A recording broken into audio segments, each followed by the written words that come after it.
Isn't she a great environmentalist? Why are we using and reusing so much plastic? Good point.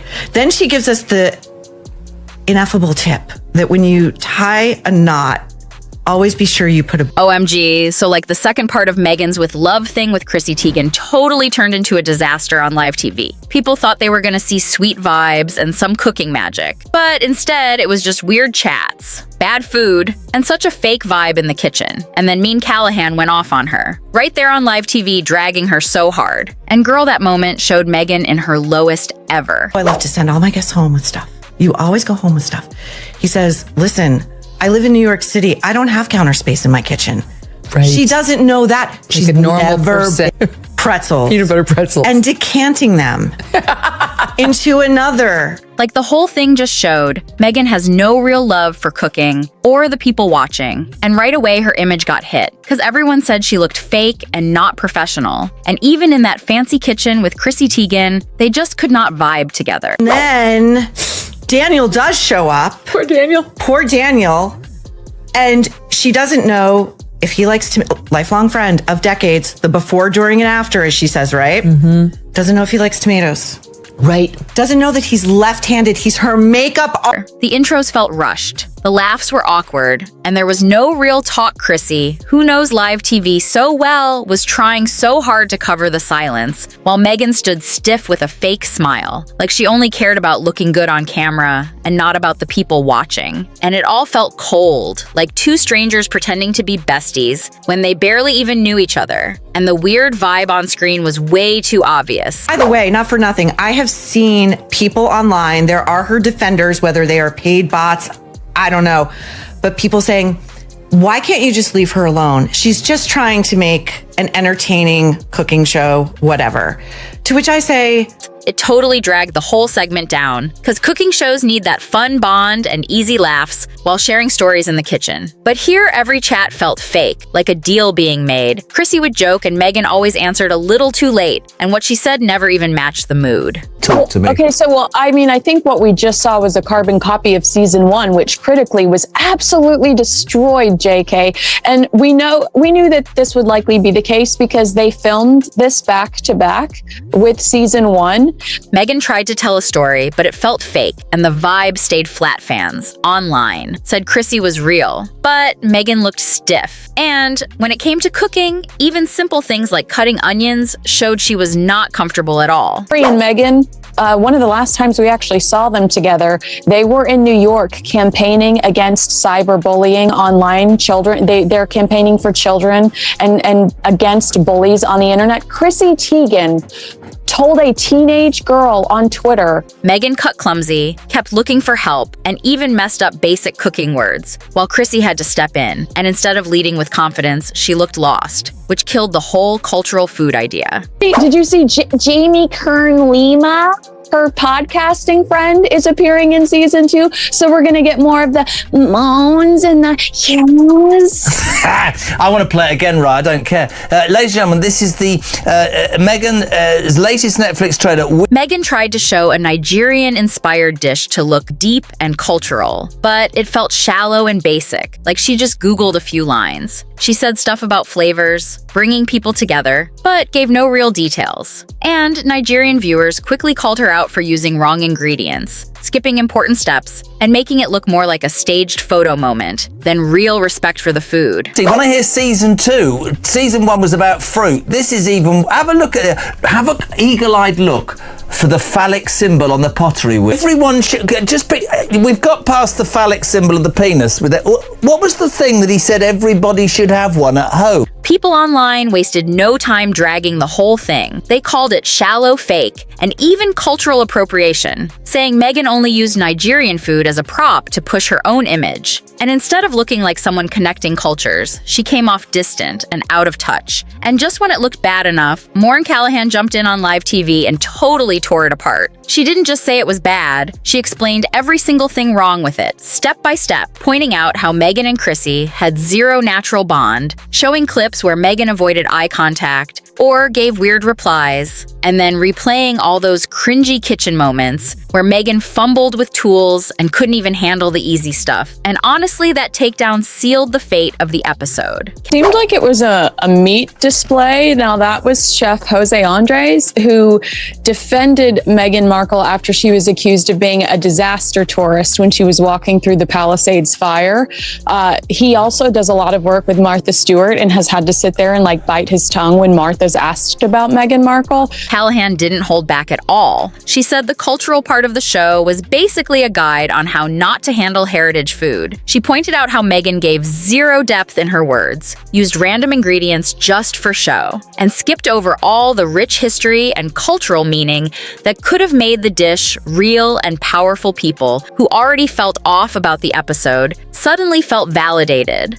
Yup, this is exactly what we thought. And those who hadn't even seen it didn't bother anymore, cause Callahan painted the whole train wreck so clearly that watching it wasn't even needed. And by the time she wrapped up her segment, the damage was done. What might have been seen as just a rough off day for Meghan instantly turned into a defining failure in her post-royal journey. All the awkward, fake energy with Chrissy, her total lack of cooking skills, the shallow surface level cultural angle, and then this brutal public takedown all merged together into one massive story. The world repeating again and again that even with all the money, all the prep time, and even experts around her, she still couldn't deliver something real. And that kind of flop is not easy to shake off. But that seemed like such a insincere moment. I think that's a really great word. I think that is the best word. Who was the woman with the wig? What was that all about? Did you see her? I don't know who that was. She needed a haircut, man. I wouldn't want her hair in the stuff that she was making. Dreadful.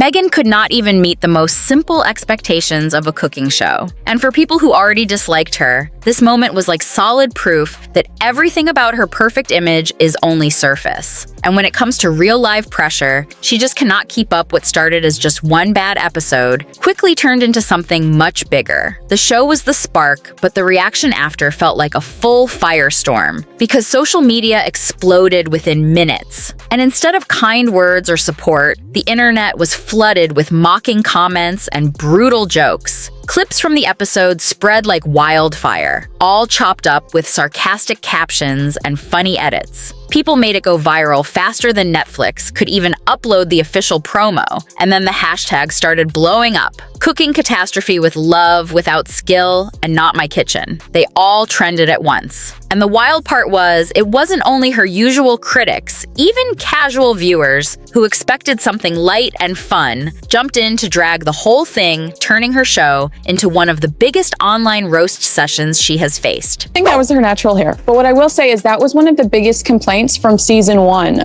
that people were like, well, her hair's up, Meghan's hair's all over the place. If you're gonna be entertaining and doing this stuff, at least put your hair up, put your hair back. But again, she recorded these back to back, so she's not incorporating any of the feedback into season 2. People were not just gossiping for fun this time. The backlash was so massive, it showed how much doubt was already out there about Meghan's media projects. The clips that went everywhere were short and brutal, showing her fumbling with the utensils, mispronouncing easy cooking terms, or just standing there while Chrissy did the job. And those little scenes quickly became the face of the whole episode. People who never even watched the full thing felt like they saw enough just from those viral seconds. And they joined in on the dragging as the clips repeated across every platform. The message got louder and louder that Meghan had no real business being the host of a cooking show, and no amount of fancy lights or editing could hide that. And it didn't stop at memes or trolls, because soon food bloggers, culture writers, and even Nigerian chefs and historians came forward with smart, detailed breakdowns, pointing out exactly why her dish was off. And fake that part made it impossible for her team to brush it off as hate or noise, because now the backlash had receipts and proof, turning what started as social media roasting into a full-blown takedown that shook her whole image. I can't believe you haven't mentioned her Christmas special. Oh, well, this was yesterday. We had a whole series of what people should call it. Meghan Markle's mince pie, I can't even remember, murder. This was my favourite. I'll tell you what won it. I did see my brain. What won it yesterday on Drive was Critics went in deep, showing exactly how her ingredient swaps had nothing to do with tradition and how her cooking steps were either wrong or incomplete. And that shifted the whole drama into something much heavier than people just laughing at her mistakes. It became a full example of cultural disrespect. People were no longer saying, "Oh, she can't cook." They were saying she treated heritage food carelessly and showed it to the world in a shallow way. And while the memes and jokes were blowing up online, industry insiders were pulling the curtain back on the bigger mess. Netflix suddenly had a spotlight on them too, because they always brag about their quality and their high standards. But now they had to answer for why this episode got approved at all. The show had perfect glossy production. The lighting was flawless, the kitchen looked like a magazine spread, and the cameras were top tier. But instead of hiding the weak content, all that polish made the flaws pop even more. People could see this wasn't a small test run or a low-budget trial. It was a big project with money, time, and resources poured into it, and still, it came out messy, which made the failure sting even harder for both Meghan and Netflix. So much nicer. I was going to go with ho ho ho, but I was. If you think about like who should be giving us guidance on how to celebrate the holiday season with our family.